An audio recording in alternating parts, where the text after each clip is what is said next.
As estampas de comercios e empresas pechados que se repiten nas nosas contornas deixan un balance máis que negativo para pemes e autónomos. Os ingresos serán cero, pero as facturas non deixan de chegar. Hoxe, día 31, cargan autónomos, cargan a Seguridade Social dos nosos empregados.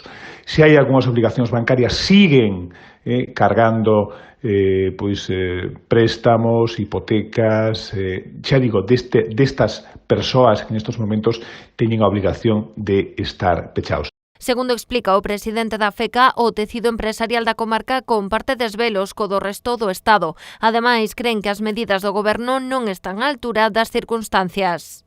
Son medidas improvisadas, feitas por persoas que ao final de mes van a cobrar o mesmo soldo, que non están enfocadas aos que xeneran empleo e riqueza, que teñen a obligación de estar confinados, que teñen os seus negocios pechados con ingresos cero. Desconocedores da economía real, pois é moi difícil que lle den unha solución. Vilanova Peña considera que formar un comité de expertos empresarios para asesorar o Executivo podería ser unha boa medida. Xa a curto prazo cree que a paralización de todo tipo de cargos ás empresas e negocios que permanecen pechados é o primeiro paso a dar.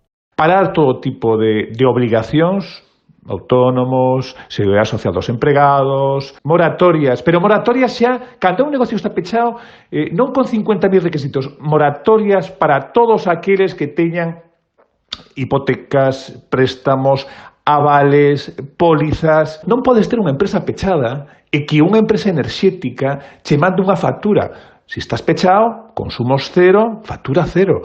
Porque asegura o escenario é ben diferente do que era hai 2 meses. O goberno ten que intervir, porque non estamos nunha economía de libre mercado, está nunha economía intervida, entonces ten que intervir tamén para que algunhas empresas non abusen da situación de predominio que teñen estes momentos cando todos os demais estamos confinados, ¿no? Estas medidas permitirían aos pequenos empresarios a aliviar un pouco a súa situación de cara aos vindeiros meses de incertidume, que advirte a recuperación económica vai ir para longo.